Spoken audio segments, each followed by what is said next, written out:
The moment I saw the flashing blue and red lights winding up the mountain road toward my cabin, I knew my peaceful weekend was about to turn into something memorable.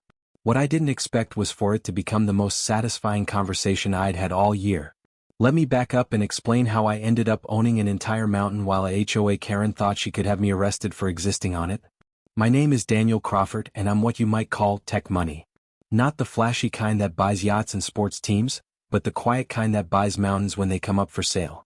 3 years ago, when Copper Ridge Mountain went on the market, all 23,000 acres of it, I bought it as a retreat from the chaos of running a software company in Silicon Valley. The mountain came with everything: old-growth forests, pristine lakes, hiking trails, wildlife habitats, and one small luxury development called Summit Ridge Estates that some previous owner had allowed to be built on the southern slope. The development was tasteful enough: 43 custom homes tucked discreetly into the trees, connected by winding roads and governed by what I assumed was a reasonable HOA. I also inherited my grandfather's hunting cabin near the summit, a rustic log structure he'd built in the 1940s when the mountain belonged to a timber company. The cabin wasn't much to look at: rough-hewn logs, a stone chimney, solar panels I'd added for basic electricity, but it was my sanctuary. A place where a guy who spent his days debugging code could remember what silence sounded like.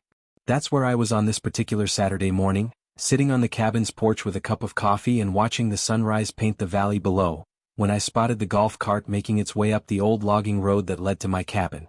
The woman driving it looked like she'd stepped out of a Real Housewives audition: perfectly styled blonde hair that probably took an hour to achieve, designer hiking gear that had never seen actual hiking, and the kind of oversized sunglasses that screamed, "I'm important." She parked her golf cart, a custom job that probably cost more than most people's cars, right in my driveway and climbed out with the theatrical flair of someone who thought she was about to deliver an Oscar-worthy performance. "Excuse me," she called out, marching toward my cabin with her hands planted firmly on her hips. "This is private property. You're trespassing." I took a sip of my coffee and studied her with the mild curiosity you might reserve for an exotic animal that had wandered into your yard. "Ma'am," I said calmly, "I think there might be some confusion here." "There's no confusion," she snapped, pulling out her phone like it was a weapon. "I'm Patricia Whitmore, president of the Summit Ridge Estates Homeowners Association, and you are illegally camping on protected mountain preserve land." "Protected mountain preserve?" I repeated, genuinely curious about where she'd gotten that idea. "Yes. This entire area above the 8,500-foot elevation is designated as protected habitat. Building structures here is illegal, and camping is absolutely prohibited." I looked around at the mountain that stretched out in every direction, my mountain with my trees on my land surrounding my cabin, and tried to figure out how to break this news to Patricia gently. "Mrs. Whitmore," I began, "I think you might want to double-check your facts about the land ownership up here." Her laugh was sharp enough to scare the wildlife. "Double-check my facts? I've been the HOA president for 5 years. I know every inch of this mountain. I know every zoning law, every environmental regulation, every building code. And yet," I said, setting down my coffee cup, "you apparently don't know who owns it." "The state owns it. It's protected wilderness." "Actually, no.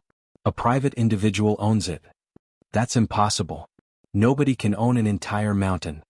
"Mrs. Whitmore, meet the nobody who owns this entire mountain." The silence that followed was beautiful. I watched Patricia's face cycle through disbelief, confusion, anger, and then something that looked like panic as the implications began to sink in. "You're lying," she said finally. "Would you like to see the deed?" "Yes. I want to see your supposed deed. Anyone can claim to own property." I went inside the cabin and returned with the folder I kept there for exactly this kind of situation.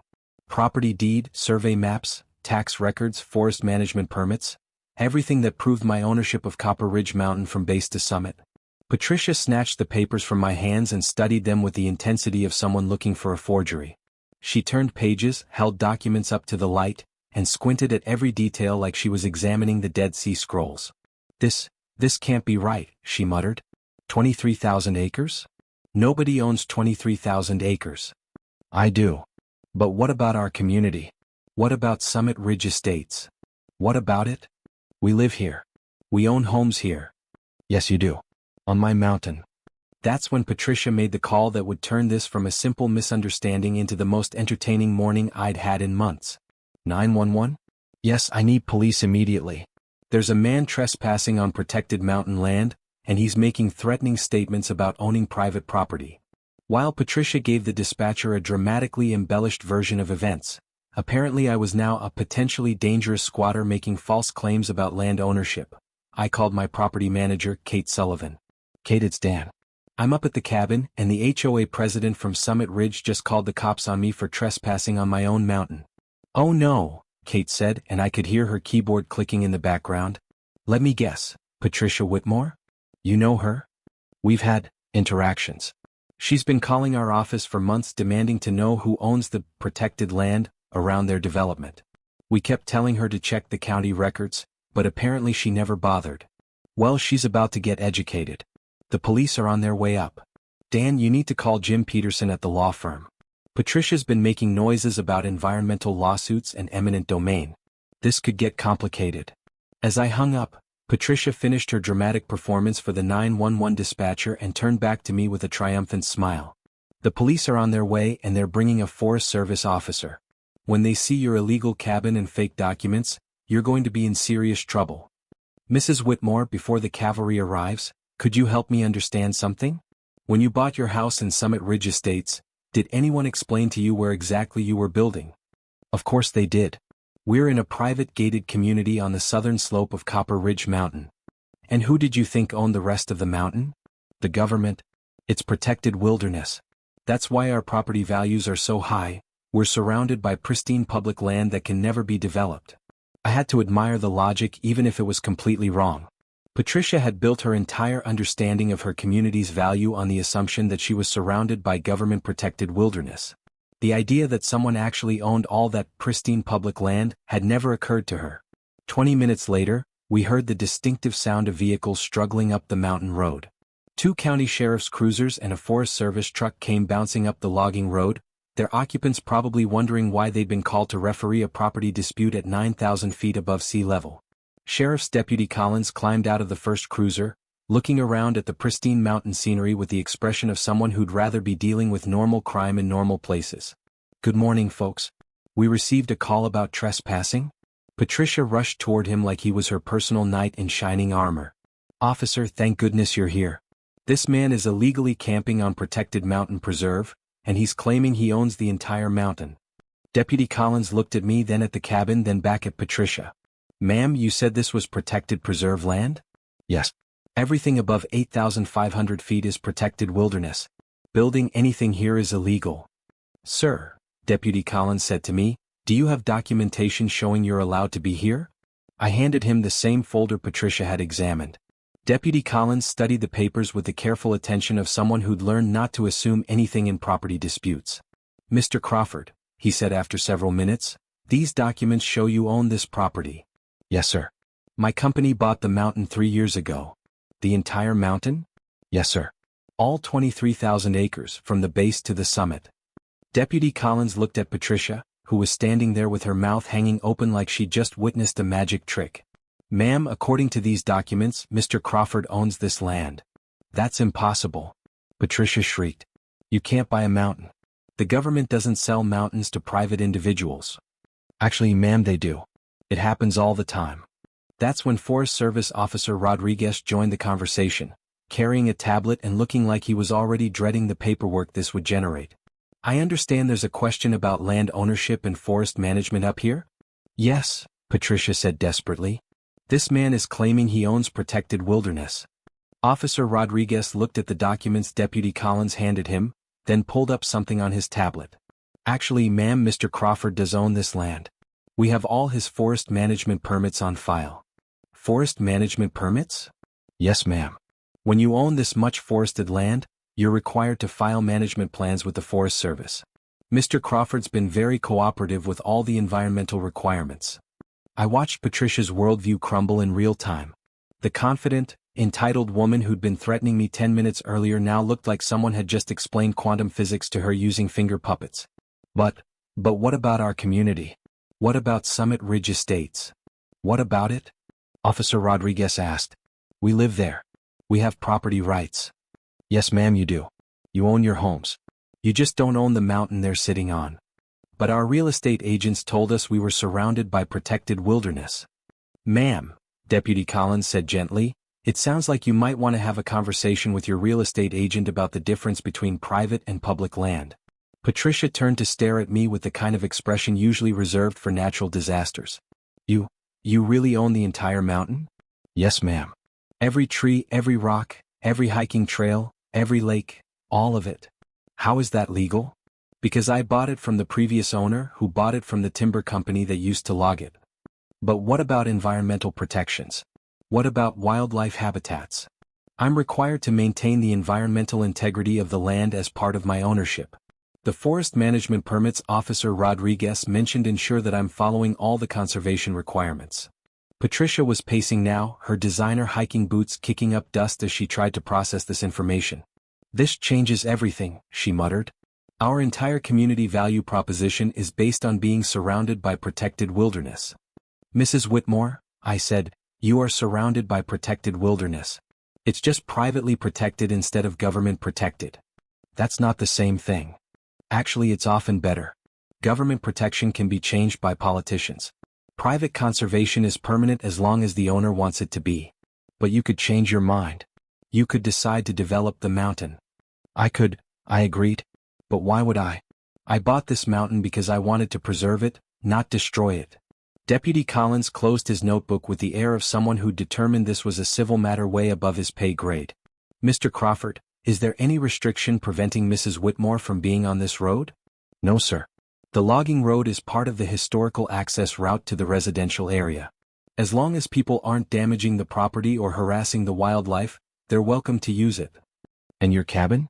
Any building code violations or environmental issues? No, sir. The cabin predates my ownership by about 70 years, and it's grandfathered under all current regulations. Mrs. Whitmore, Deputy Collins said, it appears there's no crime being committed here. Mr. Crawford owns the property, he has the right to be here, and his cabin appears to be legal. But he could kick us all out. Patricia protested. He could decide he doesn't want a residential development on his mountain.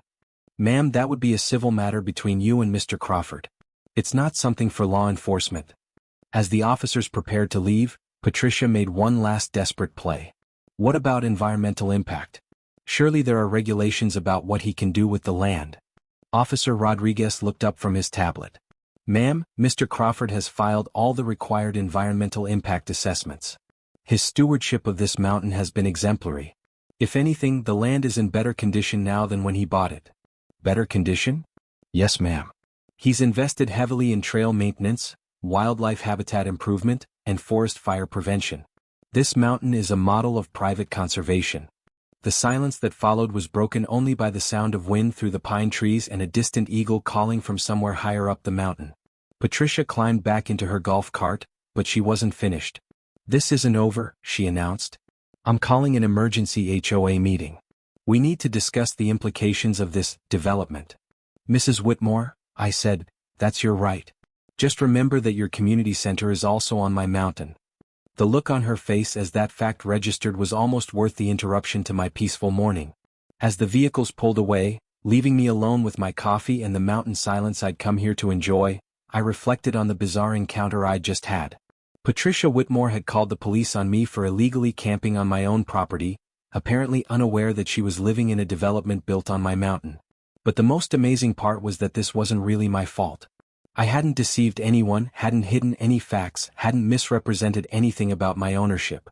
I'd simply bought a mountain and tried to enjoy it quietly, while 43 families lived on it without understanding who actually owned the land around them.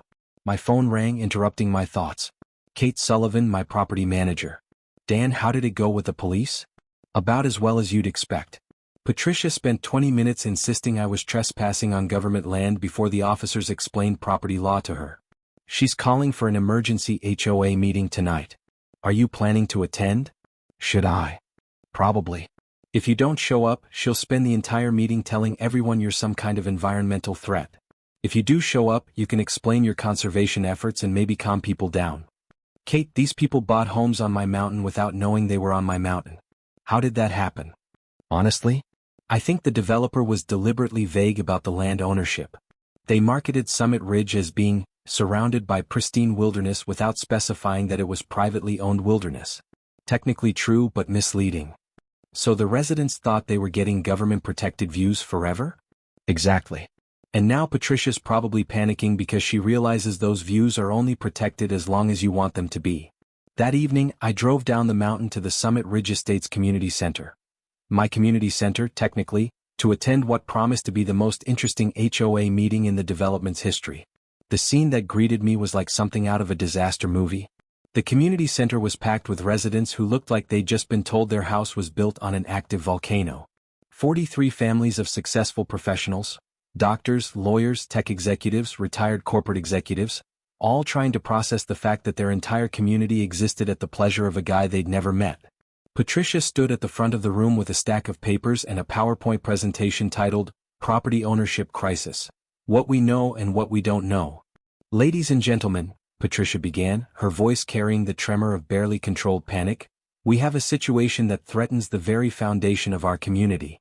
It appears that our entire development is built on privately owned land. The room erupted in questions and protests. What do you mean, privately owned? I thought this was protected wilderness. Are we being evicted? Patricia held up her hand for silence. Please, let me explain what I've discovered today. The man who owns this mountain is here tonight. All heads turned to look at me sitting quietly in the back row. I gave a small wave which seemed to make several people even more nervous. His name is Daniel Crawford, Patricia continued, and according to county records he owns every acre of Copper Ridge Mountain except for our actual home lots. How much land are we talking about? Asked a distinguished-looking man in his 60s. 23,000 acres, Patricia said, her voice barely above a whisper. Everything. The hiking trails, the lakes, the forests, the wildlife habitats, all of it belongs to him. The room fell silent except for the sound of 43 families realizing their mountain paradise had an owner. What does this mean for us? Asked a young mother near the front. It means, Patricia said dramatically, that we are completely at his mercy. He could decide tomorrow that he doesn't want a residential development on his mountain. He could kick us all out. Actually, I said, standing up, I couldn't do that even if I wanted to. The room turned to stare at me. Patricia looked like she'd just been interrupted by a ghost. Mr. Crawford, the distinguished man said, would you mind explaining the situation from your perspective? I walked to the front of the room and Patricia reluctantly stepped aside. My name is Daniel Crawford. 3 years ago, I bought Copper Ridge Mountain as a private retreat and conservation project. Your development was already here with all the proper permits and approvals. I have no desire to interfere with your community. But you could kick us out? Someone called from the back. No, I couldn't. You own your homes and lots. I can't take those away from you. What about the common areas? The hiking trails? Those are on my land, but you have easement rights for access. It's all documented in your property deeds. A woman near the middle raised her hand. Mr. Crawford, what are your long-term plans for the mountain? Conservation. I bought this mountain to preserve it, not develop it. I want to protect the wildlife habitats, maintain the forests, and keep the environment pristine. What about commercial development? Could you change your mind? I could, but I won't. I have more money than I could spend in several lifetimes. I didn't buy a mountain to make more money, I bought it to preserve something beautiful. The questions continued for another hour, with me explaining conservation easements, environmental protections, and my management philosophy. Gradually, the panic in the room subsided as people realized that their lives weren't going to change dramatically. But Patricia wasn't ready to accept this new reality. This is still unconscionable, she declared as the meeting wound down. No one person should own an entire mountain. It's too much power for one individual. Mrs. Whitmore, I said, before I bought this mountain, it belonged to a timber company that was planning to clear-cut the entire southern slope. Would you prefer that? I'd prefer government ownership with proper environmental protections. The government doesn't have the money to buy and maintain places like this. Private conservation is often the only way to protect large wilderness areas. But you could change your mind. You could sell to developers. Mrs. Whitmore, I've placed the entire mountain under a conservation easement. It can never be developed, regardless of who owns it. The room fell silent as this new information sank in. A conservation easement? The distinguished man asked. Yes. It's a legal agreement that permanently protects the land from development. Even if I sold the mountain tomorrow, the new owner would be bound by the same conservation restrictions. Patricia stared at me like I just performed a magic trick. You permanently protected the mountain? Last year. 23,000 acres of permanent wilderness preservation. Why didn't you tell us this earlier? Mrs. Whitmore, you called the police on me for trespassing on my own mountain. I didn't think you'd be interested in the details of my conservation work. As people began filing out of the community center, many stopped to shake my hand and thank me for preserving their mountain paradise. A few asked for my contact information, apparently interested in supporting my conservation efforts. Patricia was among the last to leave, and she looked like someone who just discovered her entire worldview had been built on quicksand. Mr. Crawford, she said quietly, I owe you an apology. I made assumptions about your intentions without knowing the facts. Apology accepted, Mrs. Whitmore. But next time, maybe check the county records before calling the police. I will. And thank you for preserving this place. I know I didn't react well to the news, but I do appreciate what you've done. As I drove back up the mountain to my cabin that night, I reflected on one of the strangest days I'd had in years. Patricia Whitmore had started the day trying to have me arrested for camping on my own mountain. She'd ended it thanking me for preserving the wilderness around her community. The sunrise the next morning was particularly beautiful, painting the peaks around my valley in shades of gold and pink. I sat on my cabin's porch with my coffee, listening to the mountain silence and watching an eagle soar over the forest below. Somewhere down the mountain, 43 families were waking up in homes built on my land, surrounded by wilderness I'd permanently protected, living in a paradise they now understood they shared with someone who valued it as much as they did. It wasn't the quiet weekend I'd originally planned, but it had turned out better than I could have imagined. Sometimes the best conversations are the ones that start with someone calling the police on you for existing. And sometimes owning a mountain means sharing it with people who learn to appreciate it as much as you do.